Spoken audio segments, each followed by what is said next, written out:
You are listening to Leaders and Legends, a podcast presented by Veteran Strategies, an Indiana-based public relations enterprise, and federally certified veteran-owned small business. I'm your host, Robert Bain, along with our producer, Chris Spangle. Our podcast is featured on the All Indiana Podcast Network in partnership with Wish TV. You may find Leaders and Legends at allindianapodcastnetwork.com. Thinking of starting a podcast or need to host a public meeting? Let Leaders and Legends LLC be your partner as you look for new ways to communicate your message. Please contact us at chris@leadersandlegends.net. As always, all our podcast interviews are dedicated to the legacy and generosity of P.E. McAllister. Our guest today, former Indianapolis mayor and prosecutor of Marion County, Stephen Goldsmith. We are joined by our frequent co-host, Hall of Famer, Jim Shella. Jim, thank you for making it. Thank you for having me. Mr. Mayor, thank you for making it. My pleasure, I think. Unlike your other interviews with Shella, this will get edited to your benefit. Oh, good. Yeah, that would be unusual, yes. The others got edited. It's not to your benefit. Go ahead, Jim. You take it. Wow. You bring us up to speed. You're still a professor at the Kennedy School at Harvard, correct? I am. I specialize in programs for mayors, chiefs of staff, chief data officers of the largest U.S. cities. So you're talking about municipal issues primarily. Yeah, my little world is the intersection between technology, leadership, innovation, and cities. That's what I pay attention to. How to innovate in cities, and more often than not, using new technologies. And that includes AI at this point, does it? It does, yes. Tell me how AI gets employed in city government. Well, we could probably spend a long time on this. Well, I'll make it so short that maybe you can't even figure out what I've said. But actually, let's go back like 50 years to when I was mayor for a second. Indianapolis was probably the first city, I think absolutely the first city in the country to put services online. And in fact, we owned the URL eGov so early. And then that digital revolution has continued and picked up momentum. Then it was joined by this kind of open data concept where the city's data would all be up online like Indianapolis is now. Yet, the number of individuals in a city and in community groups who actually take advantage of that data is relatively limited because it can be accessed by data geeks at Purdue, but not necessarily everybody in city government. Generative AI promises, I think, maybe the most substantial revolution in productivity because it will allow many more individuals in the city government to inquire of the data, like what caused that pothole, or a community group to say, well, how do my services compare to the ones down the road? So just to shorthand it, I think the uses are going to be enormous as we use kind of natural language to interact with the data rather than need coders and scientists. So it was only like 30 years ago, not 50. Yeah, well, maybe it felt like 50. Right. Yeah. Well, I'm It was 30 years ago. trying not to date myself. Among the other things that you brought to government was privatization. Yes. Tell me, looking back, how your privatization experience worked out. Well, it's a good question. Let me modify it slightly. And I think this is more than nominal. We moved from an overt privatization to a managed competition, meaning that if we put a service up for bid and let our workers bid on it and gave them all the resources, consulting, and technology they needed, that they might be able to change the way they did business. This was based on what at the time was a well-known phrase that we had good people and bad systems. We didn't make that phrase up. It was taken from Reinventing Government. So, for example, when the sanitation haulers bid, they increased their productivity by 25 or 30%. They shared in performance bonuses, and they kept 60% of the business. So, in retrospect, I think we probably did it correctly, although not everything worked well. Some things worked, some things didn't work. And the challenge was not doing something less expensively. The challenge was doing it better and less expensively. And that means you had to get the service level agreements. What is the definition of quality as well as quantity? And so some we got right and some we didn't, but all in all, I'm pretty proud of what we accomplished. You also brought in some faith-based initiatives. Most uh, memorable, I think, is probably the 10-Point Coalition that still exists. Yes. I assume you consider that a success. Yes. So we took I'm going to connect your last two questions. We took the savings from privatization and managed competition and invested those disproportionately in the communities that have been most neglected since World War II, like the one we're sitting in right now, but which is obviously much better off. And even with injecting hundreds of millions of dollars in sidewalks and libraries and police stations and parks, there was the fundamental issue that a community is not, it requires basic, well done public services, but it really thrives on its own civic infrastructure. And many of these communities were hanging on by a thread at the time. The primary asset was the church. You say church, mosque, or synagogue, but it basically was a church, and it wasn't the mega churches. It was the churches of 500 folks with a part-time pastor.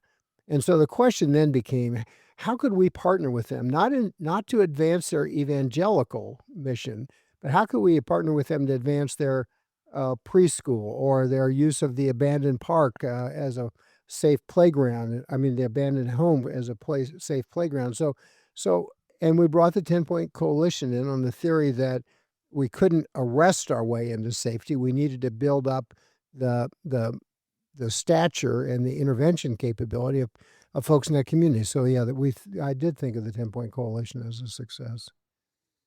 So you've had a long and varied career. You started out as a prosecutor. You became a mayor.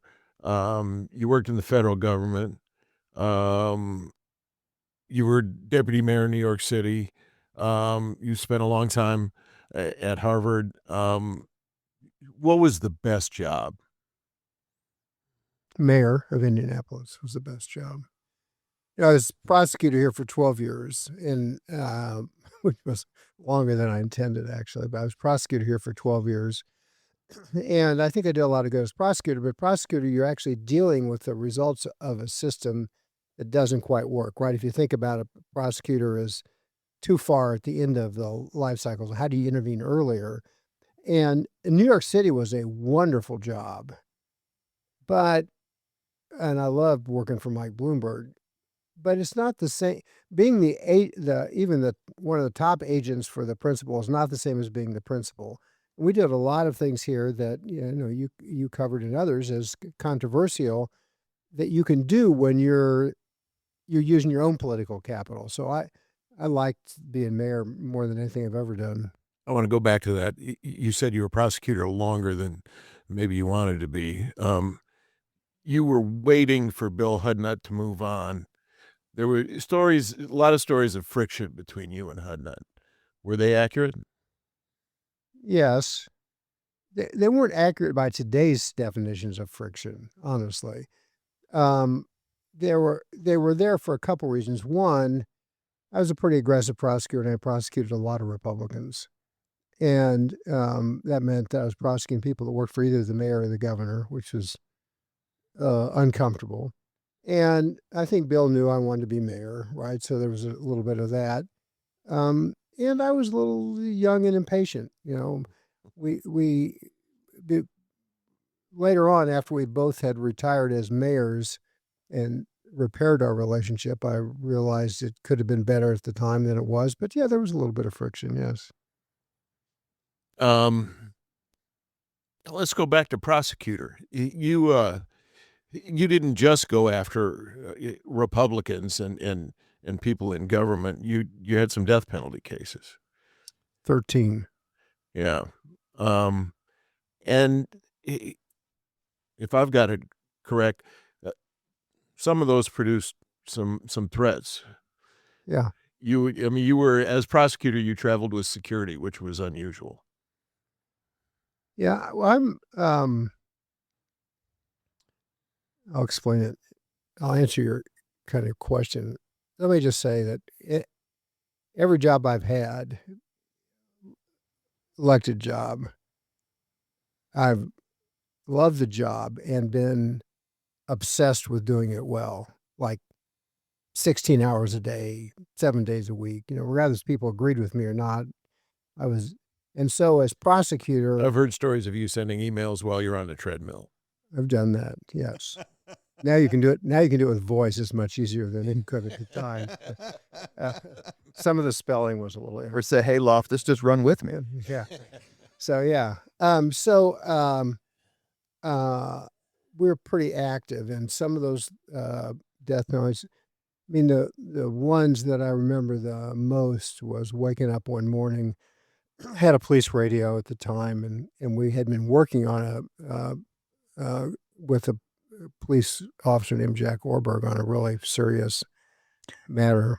And I picked up the radio, and I knew Jack. We'd worked, I was working on the case with him, and he was working on the case. I was just causing trouble, but I felt like I was helping. And I heard that he'd been shot, right, trying to serve the warrant on the bank robbers called the Resnovers. And that whole group, I went down to interview the guy who shot him in the jail after they made the arrest. And I said, why did you do that? And he said, and I remember this guy said, well, we had done target practice and we meant to shoot you. Right. And I sat there and I couldn't figure out what to say. Right. This was Gregory Resnover? Or Tommy Smith. I can't remember which one it was. It was one of them. Okay. Wasn't Tommy Smith. It was one of the Resnovers. And at any rate, there was a series of kind of threats that were uncomfortable. Yeah. Were you in fear of your life? Well, I had police officers. I was more worried about the intrusion on my family. Like, this is I'm not a president. I'm just a prosecutor. It's unusual I had security, but I did, when I left, there wasn't like security left at the home with my kids and wife and all. So it was, it was unpleasant. I just want to note that, and Jim, I want you to continue, but as I sit here wearing my Hal Hornets shirt, that Jack Orberg lived right across the street from Ellenberger Park on Ritter, and he was in my friend Jason Kimmel's, he was on his paper route, his Indy Star route, and Orberg was assassinated. Yes, with an automatic weapon. Absolutely. And they knew he was coming. Go ahead, Jim. Rest in peace, Jack. Well, moving on, when you first ran for mayor, you ran against Louis Mahern, former state senator.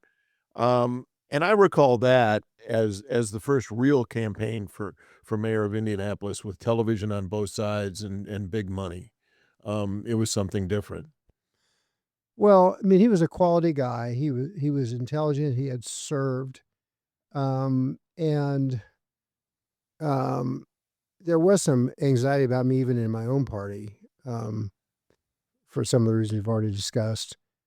And I wasn't sure what the outcome was going to be until the very end. It wasn't all that close, as it turns out. That was a few, it was closer than 87, closer than 83.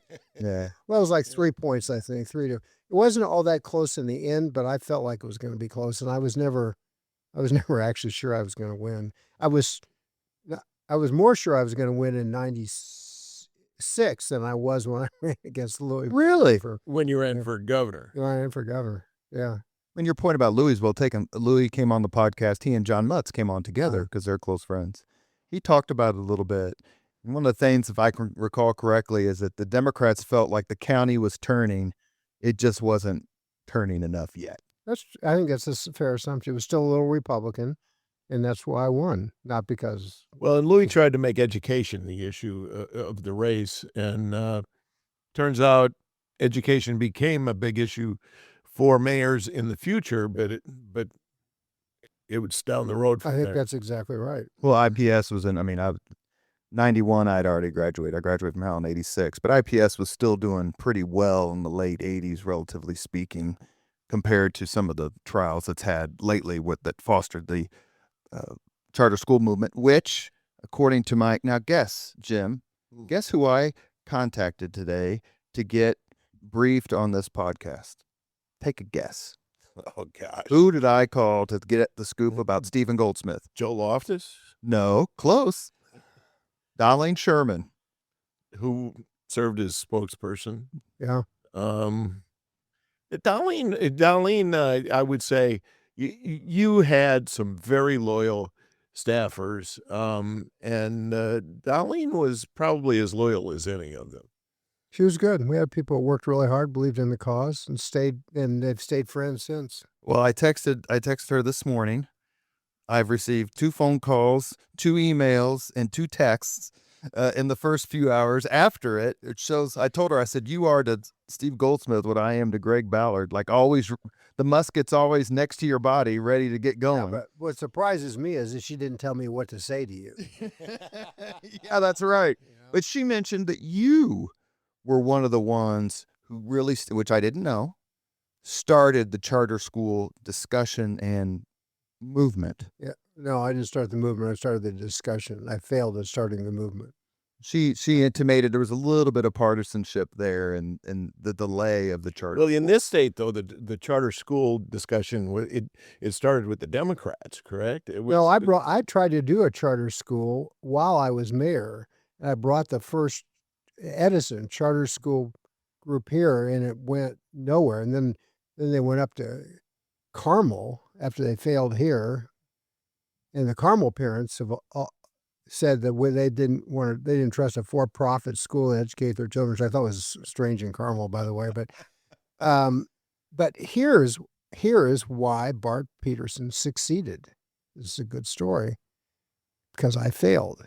So I went to the legislature, and in a horrible fight, Loftus was there with the unions about pay for performance for teachers because I was so exasperated with IPS by the middle of my term for a whole bunch of reasons. So the unions kept saying, you don't want to pass this because IPS is not confident enough to do this. And I said, that's just politics. And we pickets and yelling and screaming, the law passed. IPS enacted it horribly. Bart gets elected and goes to the legislature and says, if you get rid of that awful piece of legislation that Goldsmith was responsible for, I'll take mayoral charters. So he would never have succeeded but for me.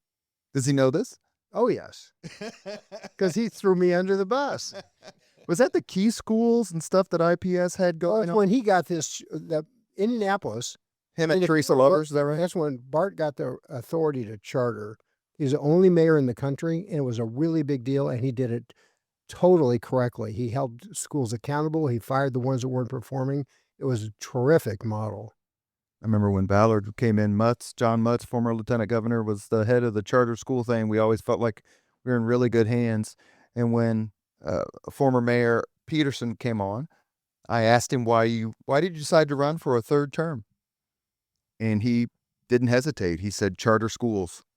He goes, I wanted to protect charter schools, even though if you launched that campaign during the debates, especially, then candidate Greg Ballard was very supportive of what Bart Peterson wanted to do. But Bart had done just a great job with charter schools, really. It's a national model. And Mind Trust became. So when you ran for a 2nd term, your opponent was Z. May Jimison, who didn't have the kind of party support you would hope to have. Or money. That poor commercial with her and Evan Bayh looked like it was done on a Betamax. I just remember that. She was a really nice person. Well, I was just going to say, not just nice. She was, I thought she was intelligent and articulate. Oh, no, I didn't. I moderated a debate between the two of you, and I came away impressed with her performance, but also knowing that nobody was ever going to hear about it. Well, I didn't mean nice as kind of, I didn't mean it to suggest the other. Look, I knew her as a judge. I never had a problem with her. I mean, she was a little more liberal on some of the criminal justice issues than I was, but she was analytic and smart, and Yeah, she was, but she couldn't win. I mean, in fairness, she didn't have any money, and it was still slightly Republican city, county, and so I won. I won. It was that race was closer than I expected it to be, though. I by that time I had prosecuted or offended a majority of people in Indianapolis. But I remember in that year, you actually did a commercial, and correct me, please. You did a commercial that said, I'm thinking about running for governor, because they were trying to use that against you. And you said, I'm thinking about it. Yeah, I may have said it. I don't think I would have done a commercial, but I may have said it. I don't remember, but I didn't. I was thinking about it. You're listening to the Leaders and Legends podcast presented by Veteran Strategies, an Indiana-based public relations enterprise. Our guest today, former Mayor Stephen Goldsmith, and we're joined by Jim Shella. Jim, keep going. Well, so you run for governor in '96, and you said you thought you were going to win it. And tell me if I've got the facts correct here. You employed a polling group. I think it's the Terrence Group. Is that correct? Yeah. And it's my understanding you asked for some money back afterward. Yeah. Well, it was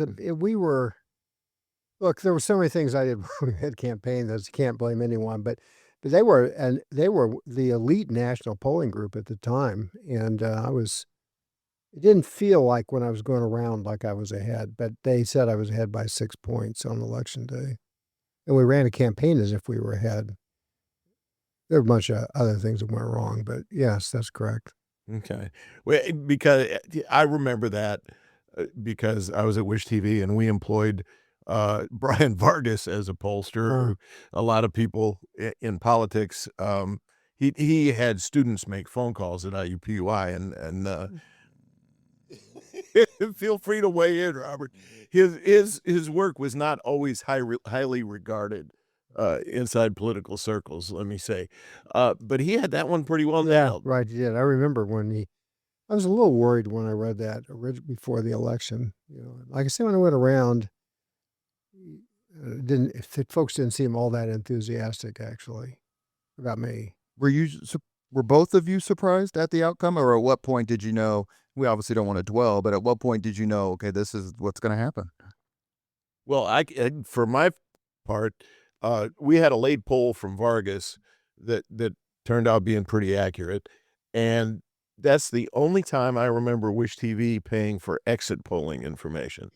And about midday, we got the first wave of exit polling information, and it overlaid the Vargas poll almost exactly.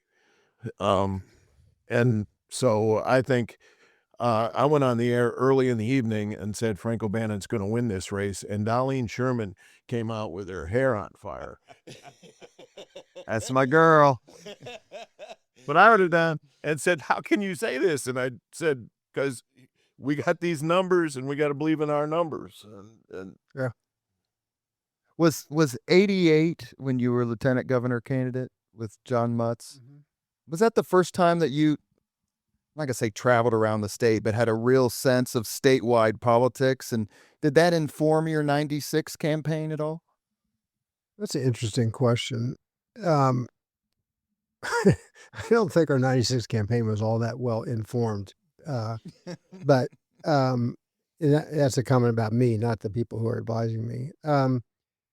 Well, it's a big state, and Indiana is more varied than folks not in Indiana give us credit for, right? This is like 3 states, like Indianapolis region in the center and Democrat North, and at the time, Southern Democrat South. Obviously, that's turned, and lots of different variety. It was fun to get to know all those folks.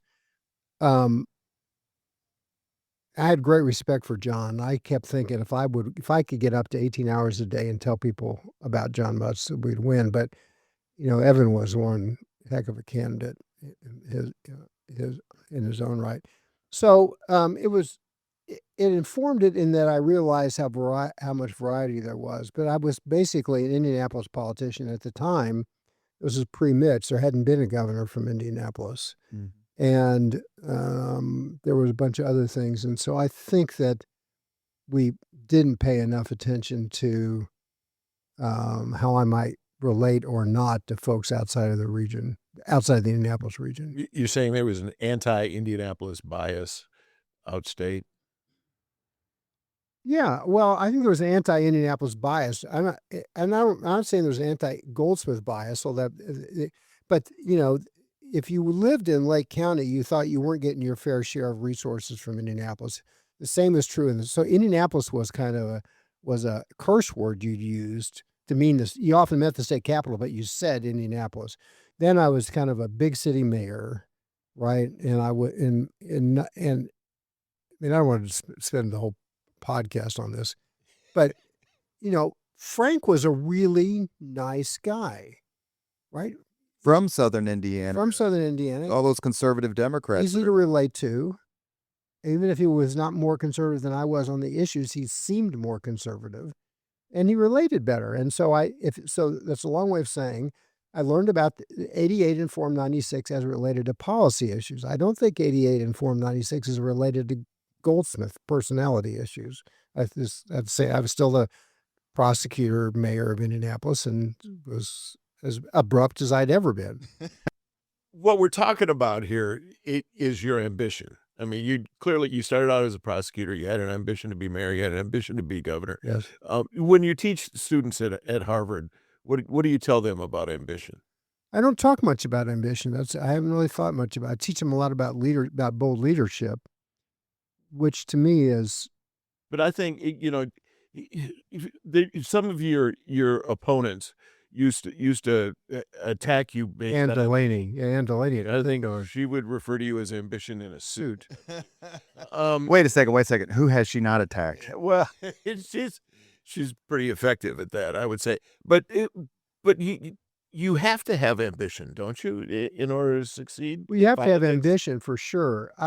I guess, and I definitely did, obviously. But I would distinguish between the politicians who have ambition in order to get elected and the politicians who have ambition to get elected in order to do stuff, right? So if your goal of your ambition is your own profile, and it's not, and the election is not an ends to means, it is the end, that ambition feels to me like a really dangerous thing, as contrasted to all politicians who want a higher office are by definition, at least the successful ones, are ambitious. And I think I was, maybe too much so. I don't know. When I ran in 96, I'd studied Ed Koch in New York City, won for mayor by like 2/3, immediately announced for governor, and lost New York City. Yeah. And so I looked at that and I said, that's just him. And then the same exact thing happened to me. But some of in Ed Koch's case, that's because people saw him as a mayor, but not as a governor. Yes. Do you think that was your problem? Yes. Yeah, but New York was a disaster in the 70s and 80s. And he wasn't such a good mayor. In Indianapolis, of course, I didn't win Indianapolis. I won Indianapolis by a pretty good margin as mayor, and then lost Indianapolis for governor 6 months later, a year later, but 6 months of the primary and the like. So I chalk it up to the fact that people like me so much as mayor, they want to keep me. May I ask a question? That's a good spin. Now, Lane would be proud. Thank you. May I ask a question about, we were talking about political stuff, and then I want to move on because I want to talk about urban republicanism as a governance, because that's what I kept pushing Mayor Ballard and others. But you talked about making amends with Mayor Hudnut. Were you ever able to with Rex Early? No.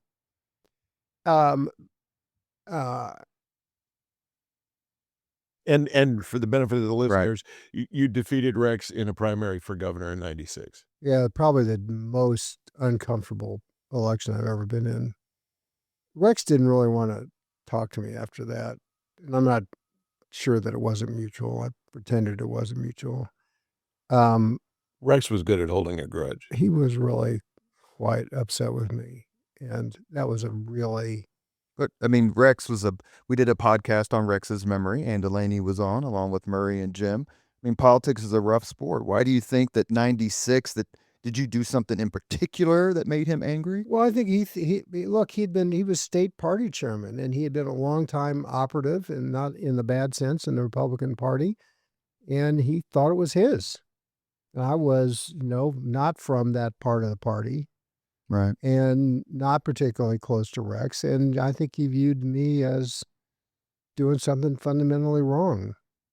And and I was kind of a reform candidate, not using that word, and coming from outside the party. I mean, I wasn't that popular with the state party at the time, if you remember, and so I don't know.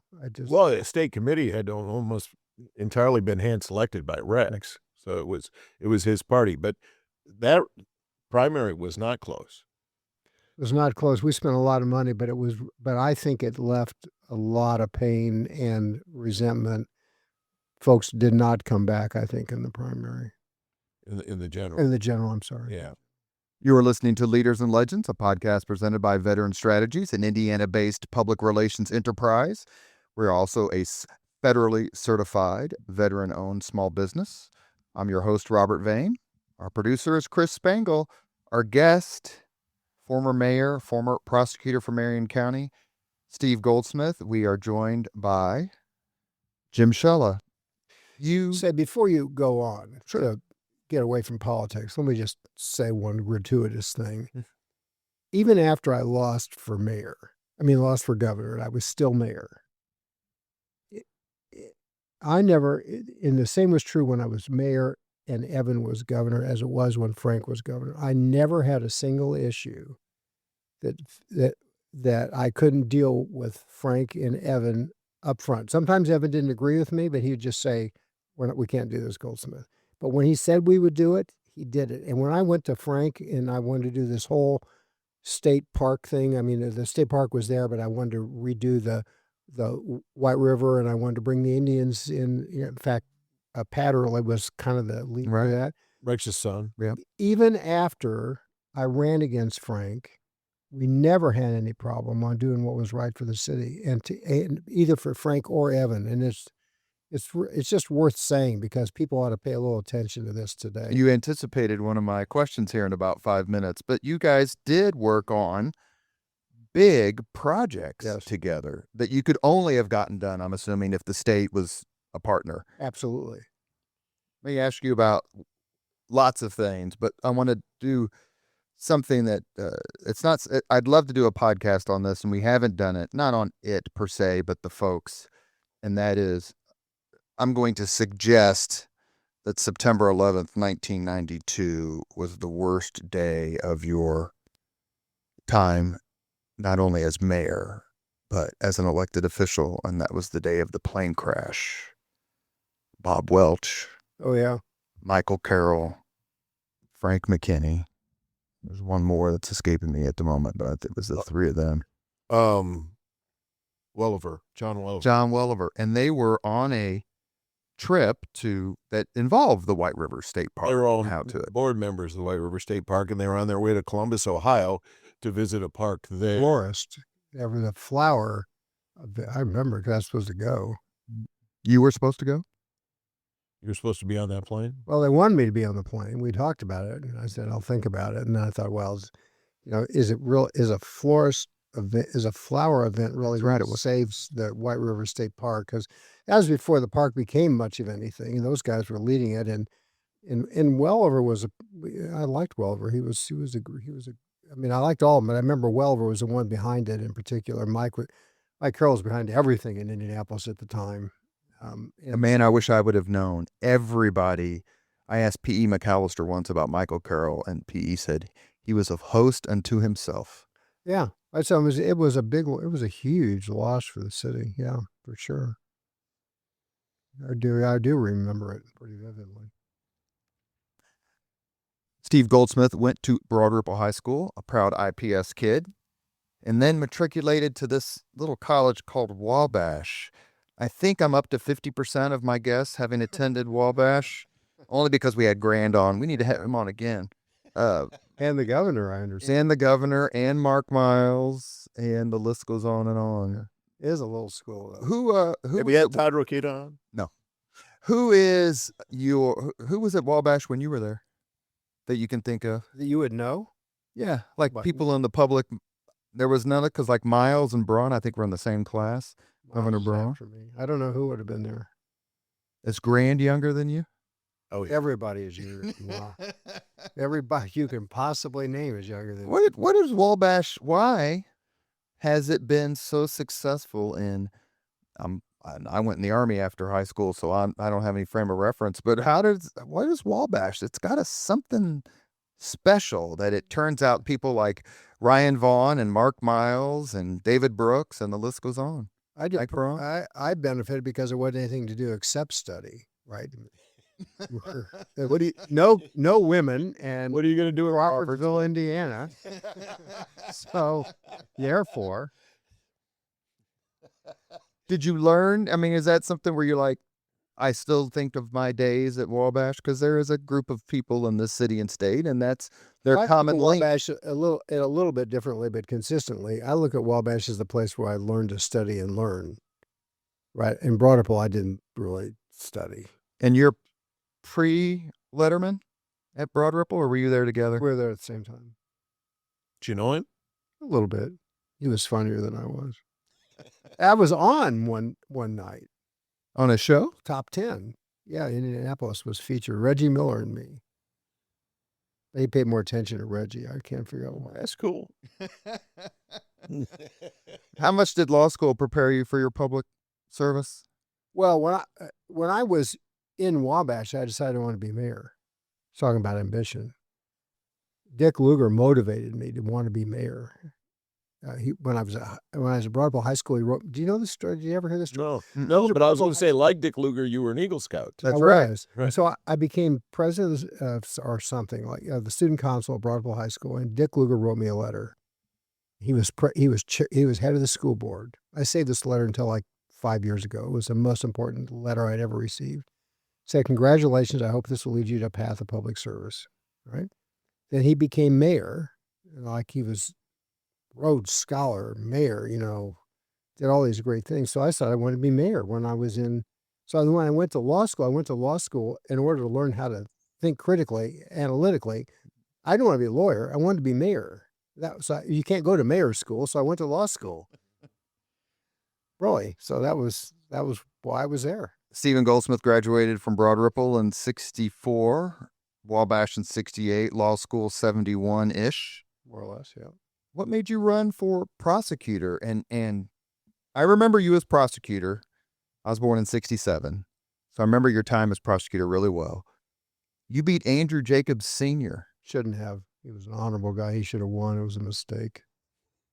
Jim, do you want to take it from here? I'm just like, I should never have won. I almost apologized after I won. It was in 78, so it was in the midterm of President Carter's time, midterm of the second term of Otis Bowen, Indianapolis, heavily Republican, Marion County, Unigov, and all that. But Andy Jacobs was unassailable except for one time in 72 when he lost to Bill Hudnut. And 74, he comes back and he wins in the Watergate year. You defeated one of the absolute titans of Marion County Democratic lore. It was a mistake. So, How? well, first of all, I got nominated. The only reason I came back and I was practicing law because I couldn't figure out how to become mayor. So I practiced law. And I was volunteering and doing all things. And then Andy Jacobs Sr. decided he wanted to be prosecutor. He was a no-nonsense judge that everybody respected. And so no Republican would in the group of the Republican Party would want to run for prosecutor because it was a waste of time. So I could get nominated because nobody else wanted to get nominated. That's the only reason I ever got anywhere, is I got nominated for that job because nobody else wanted it. And then I was 29 and he was 75, and he said, "This is a campaign," or you said, Shella, or somebody did, "This is a campaign of the juvenile versus the senile." And I said, wasn't me. That sounds like you, though. I mean, that's a legit guess, right? so I said, "At least I'll grow up. I can't know what's going to happen." So I recruited high school students, and we went door to door, 15 hours a day in shifts. They would do I did 3 groups as high school kids, 5-hour shifts until I got to 50,000 doors, and I accidentally won. I should not have won. Really. He was a good guy. We did a podcast. I became good friends with his son, Andy Jacobs Jr., and he has a lot of respect for you, or had when he was alive. They were both terrific public servants. I mean, I have nothing critical to say about either one of them. What made you decide to stay prosecutor until the mayor's office came open? And the only reason I ask is because of what Jim said earlier: death threats. You're on such a public eye. You also have jurisdiction, I think at the time, over the state house and everything that happens there. And you're talking about, you said earlier you'd prosecuted Republicans. I mean, well, there were no Democrats to prosecute in terms of public corruption. Although I did actually, there were a few. I wanted to be mayor. I wanted to be mayor since late in high school, early in college, since the Dick Lugar exchange. I wanted to be mayor. I was getting a little discouraged. Also the other problem was I don't think people should be prosecuted more than 2 terms. I think it's a mistake. I thought actually when I ran, I thought it was a mistake. Just because you get too cynical. It's not a job where you see the best of Hoosiers. So anyway, but I wanted to wait. So I think I could, if Bill would have run again, I don't think I would. I think I would have had to throw in the towel. So did you have a conversation, not to divulge personal things, but in '87 when Bill Hudnut says, I'm running for a 4th term, did you have a conversation like, what are you doing? No. Did you ever get to weigh in on the Hudnut Forever bill? No, I was just a prosecutor. I wasn't part of those discussions. Bill was not asking me for my advice. Of course, Bill had some ambition too. He ran for Secretary of State with the idea that he would run for governor. And I think he had some of the same issues. I mean, not the issues we're talking about, some of the Indianapolis issues, I think. Right.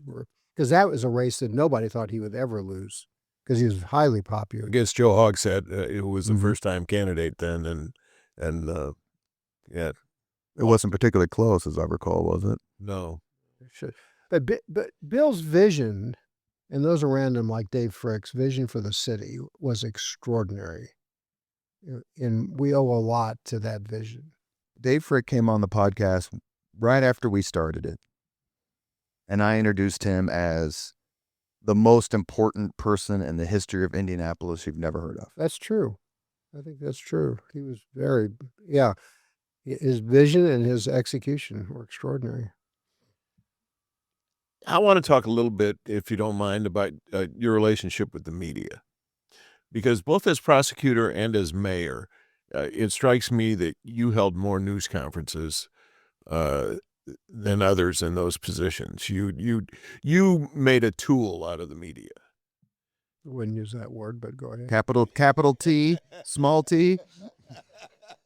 Small t. But you took your case to the public through the media on a regular basis. Yes. Yet you didn't seem to be terribly chummy with the media, if I could put it that way. That was fair. That's an understatement. Can you explain that? Well, when I was mayor,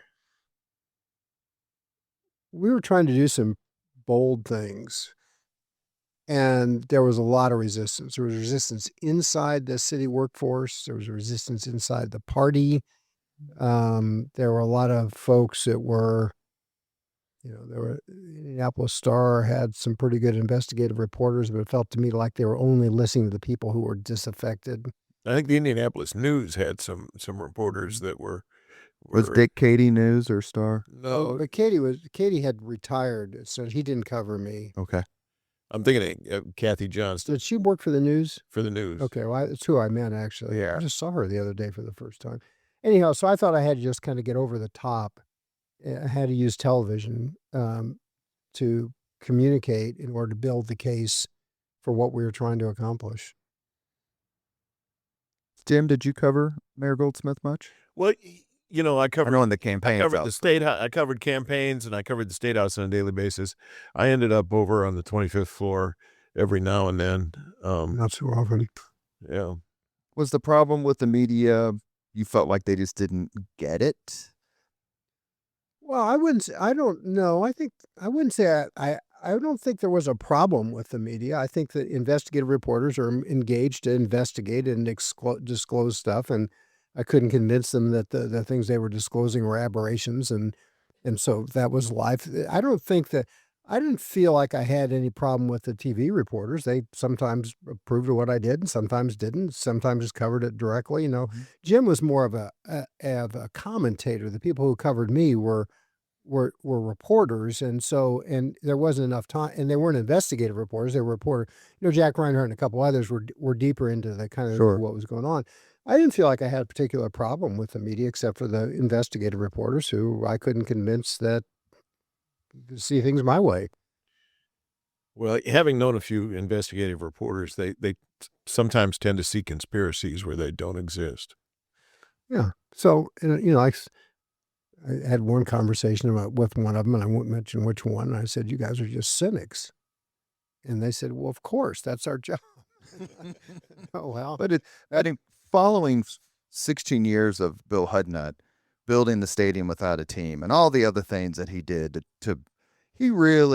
how did you come up with a policy program and a vision that's like, we have to build on what he did and Mayor Lugar, but do it our own way? Was that a challenge to you, like a fun intellectual challenge? Well, yes, but maybe not quite the way you said it. Now, remember, I had been in waiting for a long time, and I had consumed every case study, every article ever written about cities. I mean, it's how to operate them, what the visions were.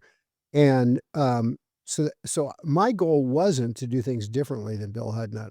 But my goal was to do things my way, not just be different. So you're probably too young to remember, but Jim would remember that Bill had a great vision, but that mall was still just two holes in the ground. Yeah. Right. So then I took office, and when I ran for office, I was concerned about what my view would be about the mall.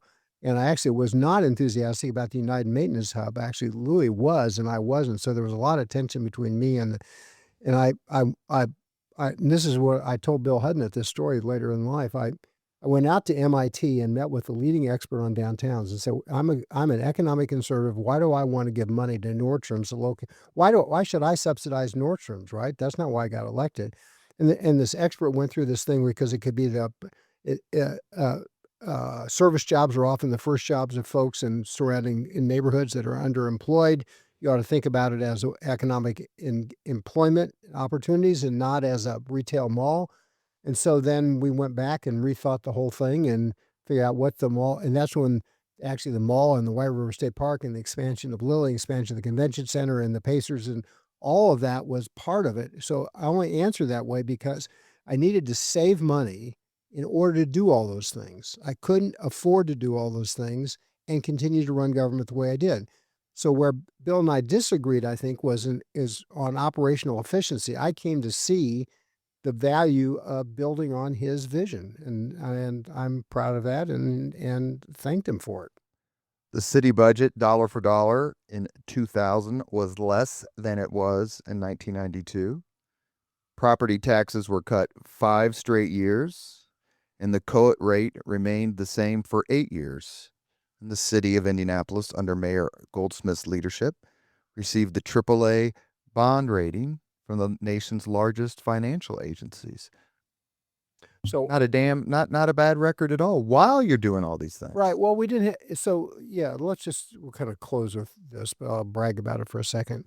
There was a billboard on Allisonville Road or 69 as you go out of Indianapolis that said, "Move to Anderson, property taxes are less." I still have this. I took a picture of it and I distributed it through the employees of the city county building. And I said, we cannot tax our way to wealth. We're anti-competitive. We need to be able to lower our taxes. And I also, when I got elected, we had this $1 billion infrastructure bill from the Indianapolis Chamber of Commerce. We'd like $1 billion in infrastructure. Oh my.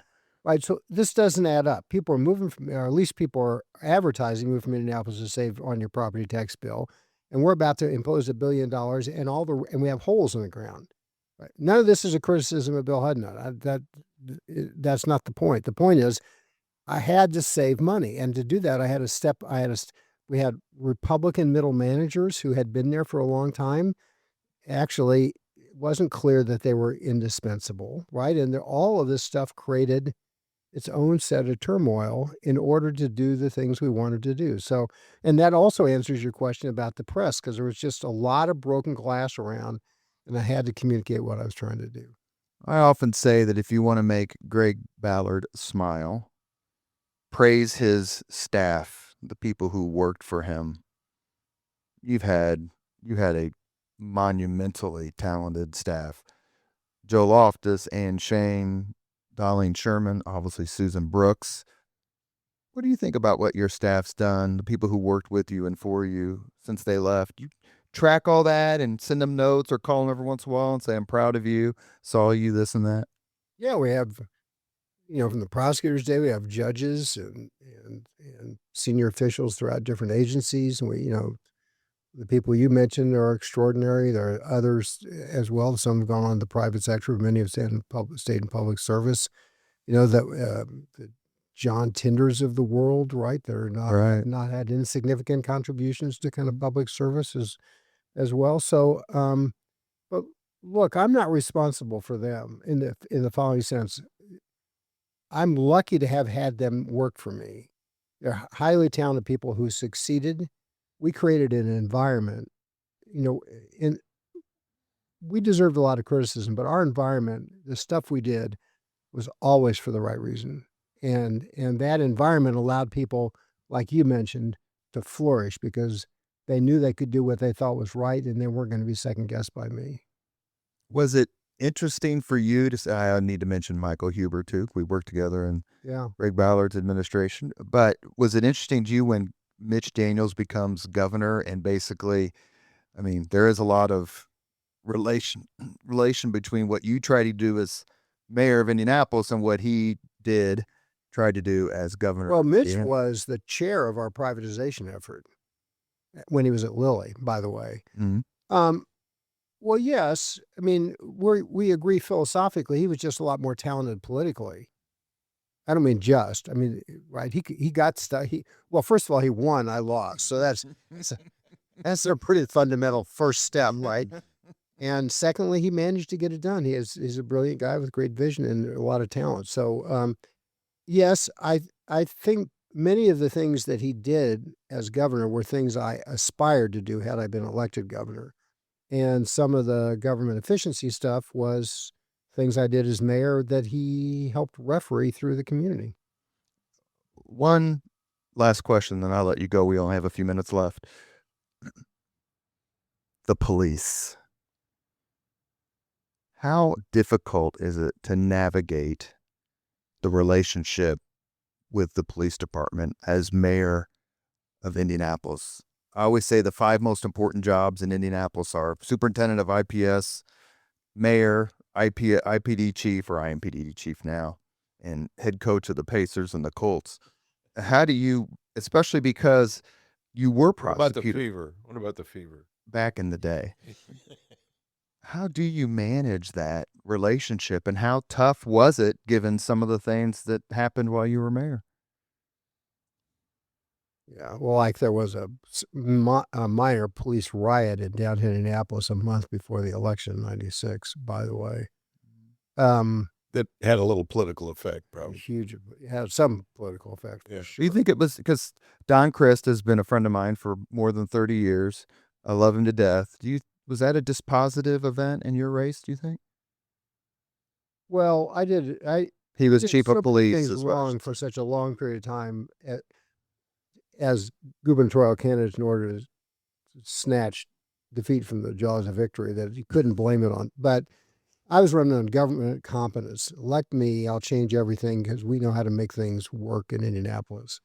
And then my police chief and his top group were involved one way or another in this downtown mess. And so I think it had a big effect. not just because it was police, but because it undermined a little bit the message. Let me just go back. So I was a prosecutor for 12 years. These guys protected my life. I brought their cases. I worked with them every day. I drove at night with them in the patrol cars. I visited their precinct houses.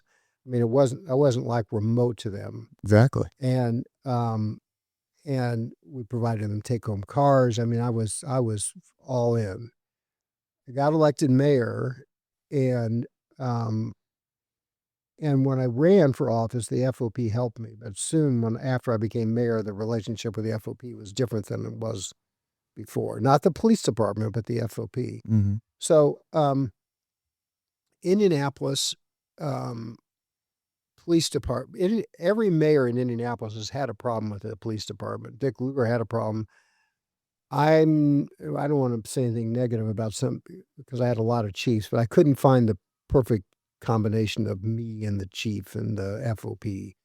And it was difficult. So I think the job of a mayor is very difficult because mayor has to be able to tell the community that if a police officer does something wrong, they're going to hold them accountable, but they have to tell the police that they're going to support them if they do their job well, Exactly. even if they make a mistake. And obviously those things are a little bit dependent on the view of the person. So I value my relationship with the police department. I think I did an okay job as mayor, but not perfect. And Greg Ballard ran as public safety's job one, helped get him elected, and he had his own issues with the FOP especially. The Indianapolis crime situation, as it's evolved, is not an insignificant problem for the future of the city, though. That's not a comment about the mayor. I'm just saying that in part because the density of poverty is creating an environment of violence and hopelessness that is an issue that needs to be addressed. Jamie, got one more for him? When you come back to Indianapolis now and see what it's become, what do you think? Well, I was walking around downtown today and saw the cranes. I like to count cranes. It gives me a view of kind of how active the city is. I think the downtown building continues. I'm pleased that the downtown, whatever downtown Indy is called now, I thought that tax needed to be passed because I thought the cleanliness issues needed to be improved in downtown Indianapolis. People need to come to downtown because we don't have mountains and we don't have oceans. We have Hoosier hospitality and a clean, safe place to be. So I'm proud of downtown Indianapolis and my little part in it. I was looking out at White River Park from the state office building today, and it's kind of admiring all the stuff that's done there. So I think the challenge, I'll just close on this, because I want to be careful that things I say don't look like they're being a criticism of some other mayor. One way to think about now is that we are almost back to the time when Dick Lugar created Unigov in terms of the percentage of wealth that's outside the city limits. And we need to create a better civic understanding that we're all in this together and that you can't just move out of the city and assume that it's all going to be good. Right. Did you catch that? Mm-hmm. You want me to do that again? Or are you all right? No, you're good. I just heard my son now, Daddy. I did. Oh. Well, we'll edit that. So I'm just saying that Indianapolis has a lot of great assets. It's a terrific place. We've had a series of good mayors, and I'm delighted to help and been friends of all of them. We do have challenges related to the fact that such a high percentage of the wealth of the city is now once again outside the city and the surrounding region. And the more power to the surrounding suburbs, but we need to create more of a civic commitment to the opportunity of all folks, including those in the most difficult city neighborhoods. And I view that as the challenge for the future. You are often described as the smartest, if not one of the smartest, if not the smartest person in politics.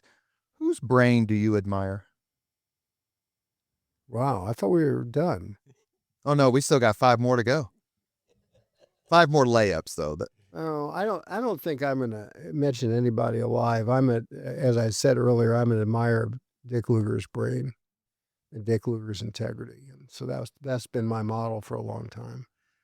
We've reached the point on the Leaders and Legends podcast where we ask the same 5 questions of all of our guests. Mayor Goldsmith, are you ready? No.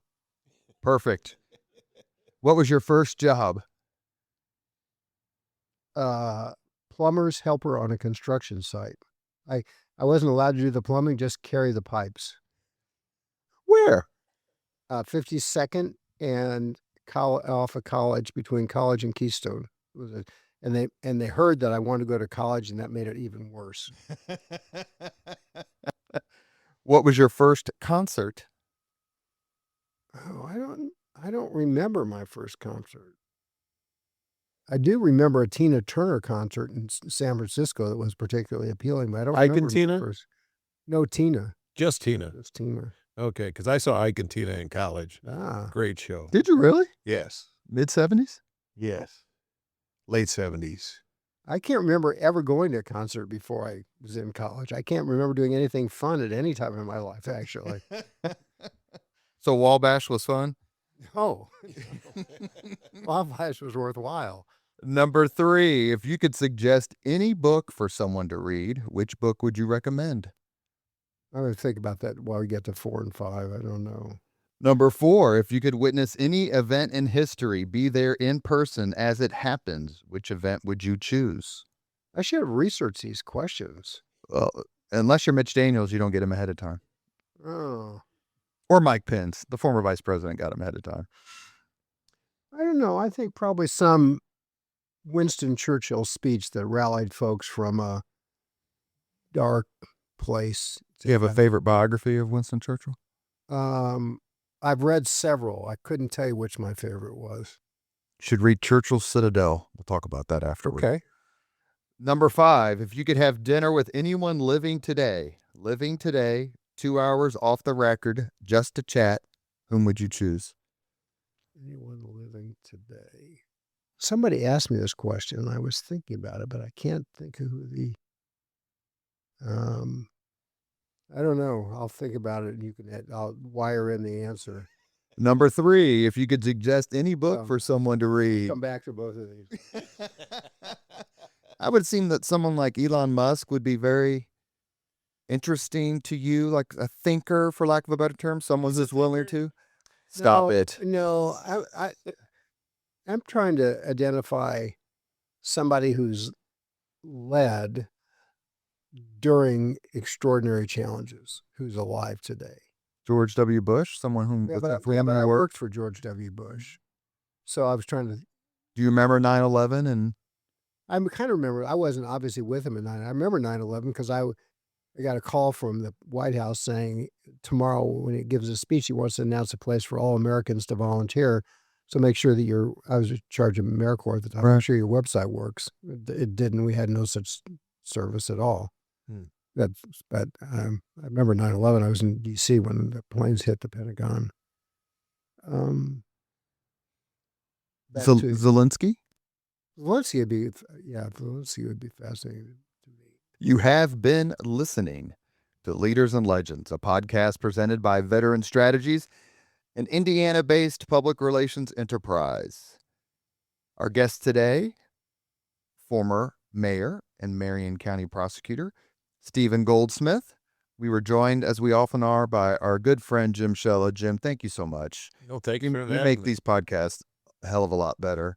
As always, all our podcast interviews are dedicated to the legacy and generosity of P.E. McAllister. But today, we'll add to that and dedicate this conversation to Carol Johnson, the mother of my best friend growing up, and someone who admired, I know, Prosecutor Goldsmith, and someone who I know you considered a friend. And a very talented public servant herself.